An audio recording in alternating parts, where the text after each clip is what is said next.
Hey! Veux-tu te battre? Et toi, tu veux-tu te battre? Non.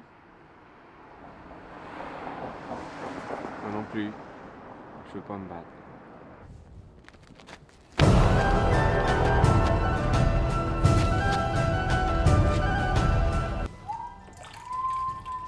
Il s'en est mis plein les doigts. Mais quoi? Je t'en prendrai une aussi, s'il te plaît.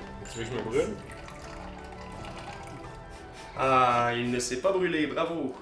Hey, salut! Ah, bonjour. Vous savez, chez Itugame, on se pose souvent la question pourquoi on joue à des jeux? Pour se faire des amis. Pour s'inventer une nouvelle vie? Ouais. Pour confronter nos personnalités, ce qu'on est profondément à la personnalité des autres. Moi, je pense que je suis une personnalité très passive. Moi aussi. Ben, je suis pas agressif, je suis... Bon, gueule, Chris, je suis pas agressif. Bon. Eh bien, il y a certains jeux qui nous permettent d'exploiter ces diverses facettes et de devenir des choses qu'on n'aurait jamais pensé pu être, des choses comme... Un druide. Ah, avec ben de la barbe! J'ai toujours voulu. Un druide qui fait une exploration à travers monts et marais. Avec un compas. Et peut-être même devenir un Bren! Avec toute la puissance que ça implique.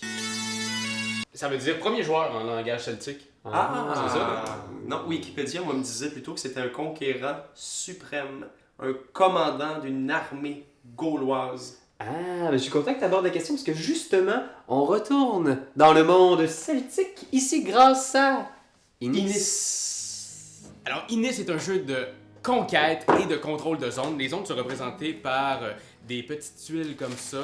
Ici, on peut voir que le vent souffle sur les plaines. Et il y a 3 façons de gagner à Innis. La première façon est de contrôler 6 zones. Et deuxième façon de gagner, il y a de contrôler 6 sanctuaires. Des sanctuaires qui sont représentés par ceci. Alors, un petit sanctuaire, quand on contrôle 6, tu as une façon de gagner. Et la dernière façon, l'ultime façon de gagner à Innis, est de contrôler 6 adversaires, que ce soit dans 1, 2 ou 3 ou 10 000 territoires, tant qu'on contrôle 6. Et quand on a réussi à avoir une de ces 3 façons de gagner-là, on peut se déclarer prétendant. Et quand on se déclare prétendant, c'est comme si on disait à nos amis « Guys, m'a gagné moi là. Ça fait qu'essayer de me déclasser pour le tour. » Ce qui nous excite au plus haut point, c'est le card drafting, ou en français, le système de pige de cartes. Au début de chaque tour, ces cartes saison au nombre de 17 seront partagées également au nombre de 4 dans les mains de chaque joueur.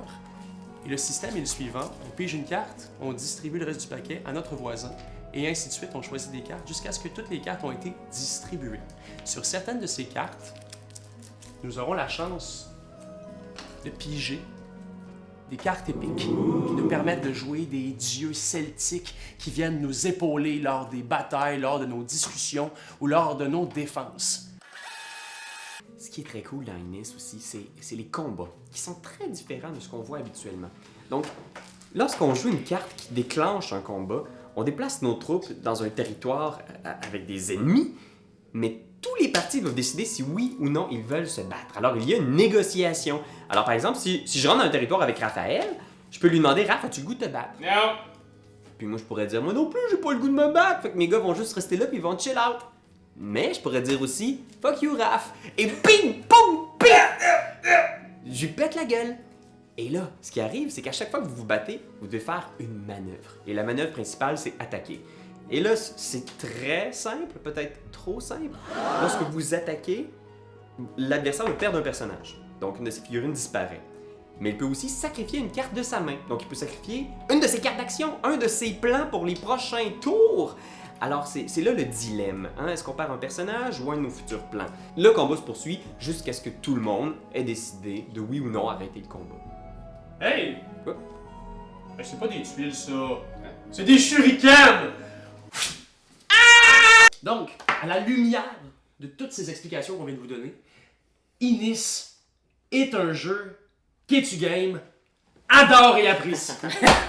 Oui, parce que, bon, tout d'abord, regarde-moi le artwork. Mais oui! Tu sais, je veux dire, à la base, c'est pas juste des petites tuiles qui s'empilent un sur l'autre. C'est un casse-tête. Non, c'est magnifique! Chaque tuile a été pensée, justement. Je trouve que le design est vraiment intéressant. Ça fait vraiment différent de l'hexagone, de l'octogone, ou du simple carré. Le card drafting à 4 cartes qui fait en sorte qu'à la fin de la game, on réussit à savoir ce que tout le monde a, sauf une carte. Donc, tu crées ta stratégie avec tes cartes, les cartes que tu as reçues, mais aussi avec ce que tu penses que les autres ont comme stratégie. C'est la grande différence, parce que quand même, le card drafting à 7, à 8, à 10 cartes parfois, on se rend compte que c'est difficile de pouvoir partager, Savoir ce que tout le monde a dans les mains. savoir ce que tout le monde a dans les mains, alors qu'avec 4 cartes, c'est le cas. On se met à peut-être commencer à potentiellement savoir ce que les autres planifient comme stratégie.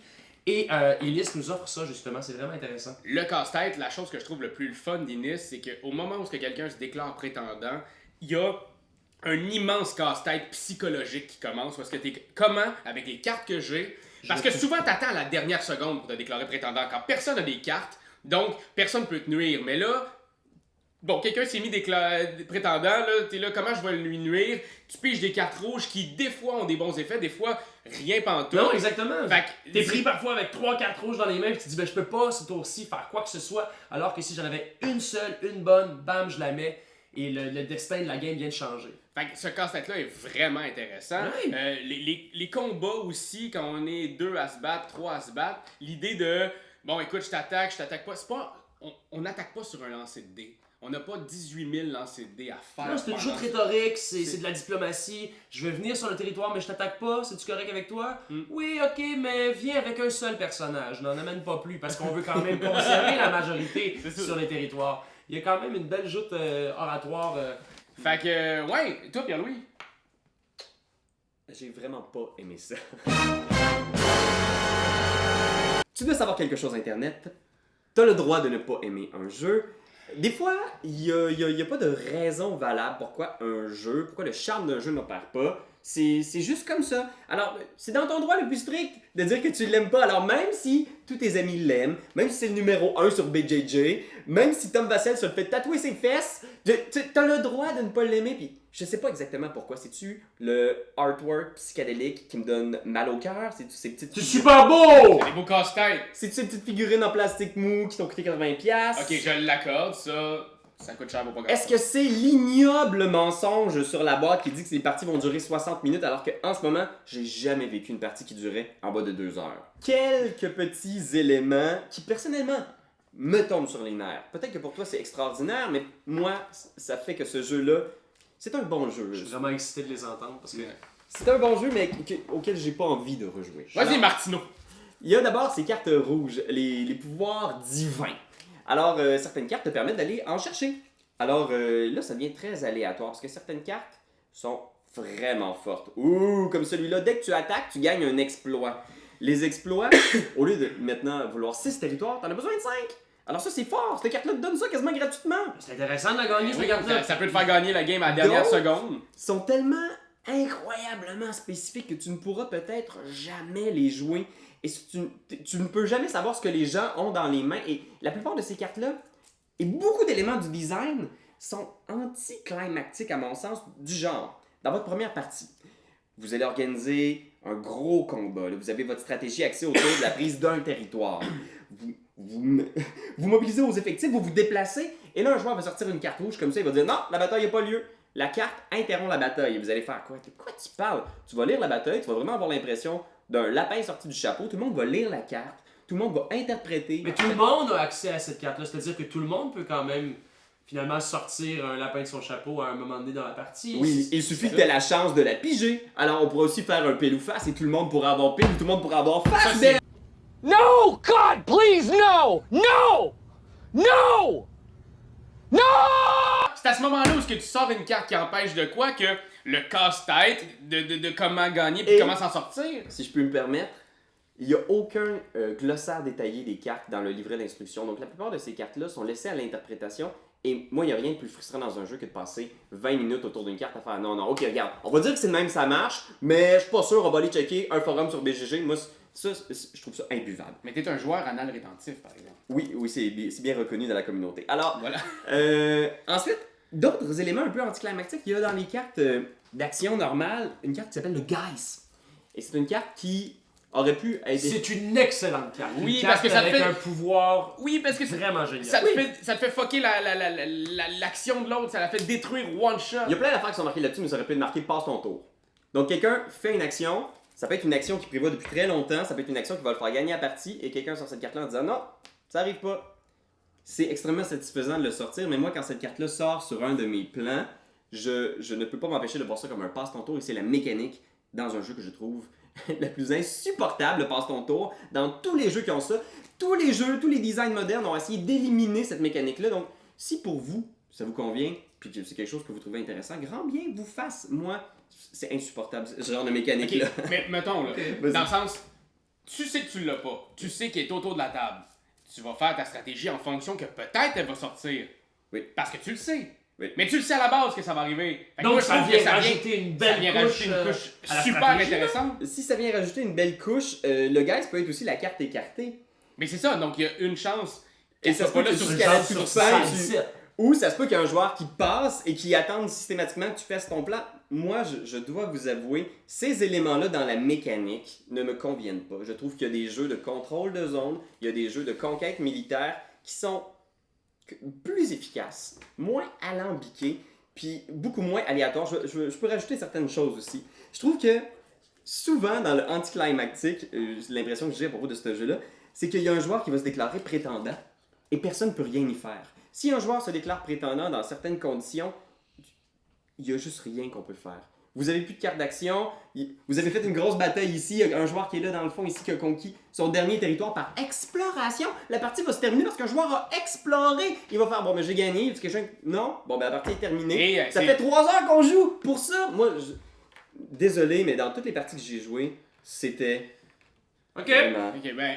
insupportable. Perso, moi je le recommande fortement. Le prix est peut-être un petit peu cher selon moi, mais ce jeu-là vaut la peine. J'ai joué, j'ai rejoué, j'ai Allez le rejoué. découvrir, rendez-vous dans les bars ludiques, allez les essayer, restaurants ludiques, peu importe. Toi- Essayez-le, parce que pour vrai, ça vient de changer la game, je trouve, du jeu de société. Est-ce que toi, tu le recommandes-tu? Moi, je le recommande. Fait que moi aussi, toi. Oui, bien sûr, je le recommande. Mais en fait, mon point, c'est certainement, je le recommande à l'essai. Je recommande tous ces jeux qu'on vous présente à l'essai. Mais à l'achat, vous constaterez ici, on a Inis. Prenez ça ici dans ta petite main. Et on a Scythe. Ah, ça dans ta petite main. Une cascade, une avalanche de figurines et de stratégies conçues par un poids lourd, un génie des jeux euro ici. 84$, 84$. Case and close. Ok, Pierre-Louis, à la lumière de tout ça, tu calisses ton camp. C'est ton cas.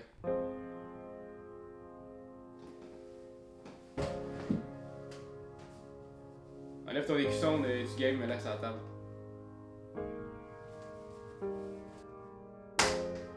Maintenant, tu veux-tu te battre? C'est parce que nous, Nous autres, on veut se battre. Puis on va se battre fort.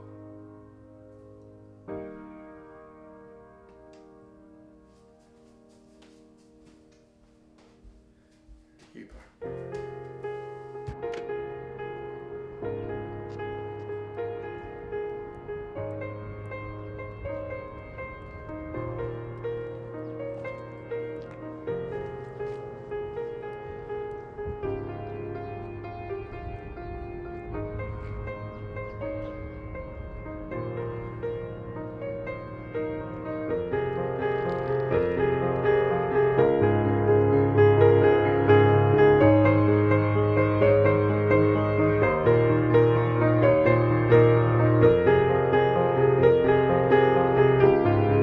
Quand t'aimes quelque chose, tu te donnes des bisous dessus. Mais comme c'est un ordinateur, tu donneras pas de bisous. Tu vas plutôt commenter, puis tu vas partager.